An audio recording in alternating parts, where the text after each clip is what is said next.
Viewers আসসালামু আলাইকুম। কি অবস্থা সবার কেমন আছেন? আজকে আপনাদের সাথে শেয়ার করব এই ইফতারে মজাদার ঠান্ডা ঠান্ডা ফালুদা রেসিপি। তো চলুন দেখা যাক আমি কিভাবে এই ফালুদাটা তৈরি করেছি।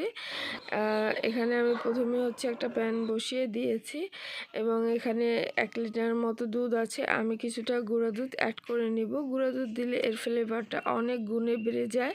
তো সেই জন্য আমি গুঁড়া দুধ দিয়ে এটা বলক আসা অবধি অপেক্ষা করব। দেখতেই পাচ্ছেন বলক কিন্তু চলে এসেছে। যখন বলক চলে আসবে তখন আমি এর ভিতরে ঢেলে দিব ফালুদা মিক্সচার। রাঁধুনির যে ফালুদা মিক্স প্যাকেট সেটাই আমি এখানে ব্যবহার করব। তো ফালুদা মিক্সটা আমি দিয়ে দিয়েছি।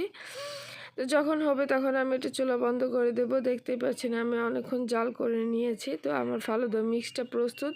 এরপর আমি ফ্রিজের নর্মাল টেম্পারেচারে রেখে দেবো এটা প্রায় 4-5 ঘন্টার মতো। তো এরপরে আমি বিদ্যুৎ ছিল না, খুব অন্ধকার ছিল। এই যে দেখতেই পাচ্ছেন আমি এটা পরিবেশন করার জন্য 4টা গ্লাস নিয়ে নিয়েছি। আর এই যে ডিজনির হাঁড়ি সেটটা এতই কিউট যে আমি আলাদা কোনো সার্ভিং ডিশে নিইনি, এটাই নিয়ে নিয়েছি।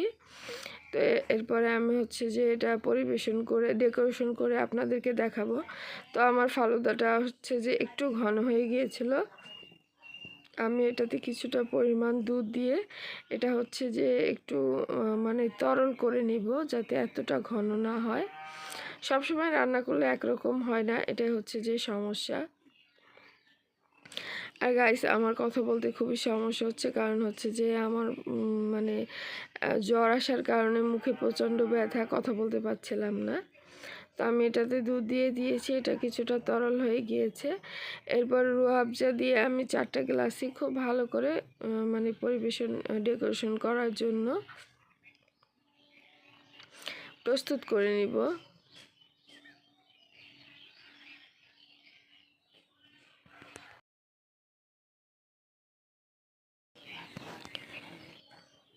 তো আমি প্রতিটা গ্লাসে যে ফালুদা ঢেলে নিচ্ছি, দেখতে পাচ্ছেন। প্রতিটা গ্লাসে রুয়াবজা দিয়ে আমি ডেকোরেশন করে নিচ্ছি। এটা দেখতে আসলে খুব কালারফুল হয়। তো সবার কাছে একটাই অনুরোধ, ভিডিওটি না টেনে ফুল দেখবেন। আর যারা আমার চ্যানেল নতুন তারা অবশ্যই সাবস্ক্রাইব করে পাশে থাকবেন এবং পাশে থাকা বেল আইকনটি অল প্রেস করে দেবেন, যাতে করে ভিডিও নোটিফিকেশন পৌঁছে যায় সবার আগে আপনাদের কাছে। আর যারা অলরেডি করে পাশে আছেন, আমাকে সাপোর্ট করছেন, তাদেরকে জানাই অসংখ্য ধন্যবাদ। লাইক দিতে একেবারে ভুলবেন না, অবশ্যই লাইক দিয়ে দিবেন। কমেন্ট বক্সে কমেন্ট করে জানাবেন কেমন হয়েছে ভিডিওটি। তো এখানে আমি যেহেতু 4টা গ্লাস নিয়ে নিয়েছি, 4টা গ্লাসে যে আমি ফালুদা ঢেলে নিব।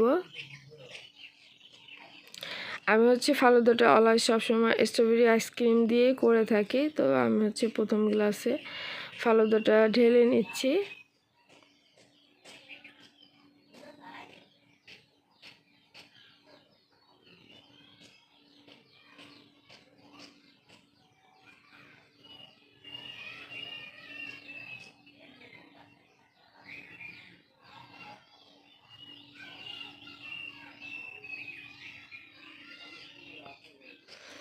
প্রথমেই আমি একটু বেশি পরিমাণ করে ফালুদা দিয়ে দিয়েছি। এরপরে দিয়ে দিব কিছুটা পরিমাণ ডালিমের দানা।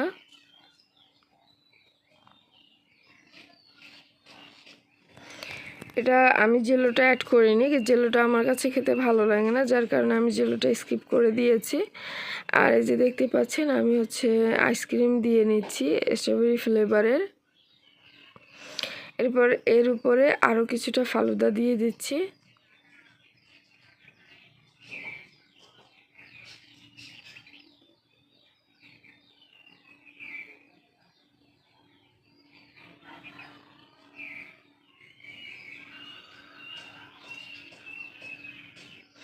এরপর দিয়ে দিচ্ছি আইসক্রিম দেওয়ার পরে আমি এর উপরে আরও একটু পরিমাণে আনার দিয়ে দিব এবং রুয়াবজা দিয়ে ডেকোরেশন করব।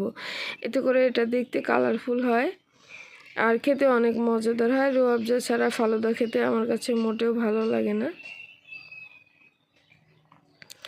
এই দেখতে পাচ্ছেন কিছু ডালিমের কোয়া আমি এর ভিতরে দিয়ে দিচ্ছি। আর খুব সামান্য পরিমাণে যে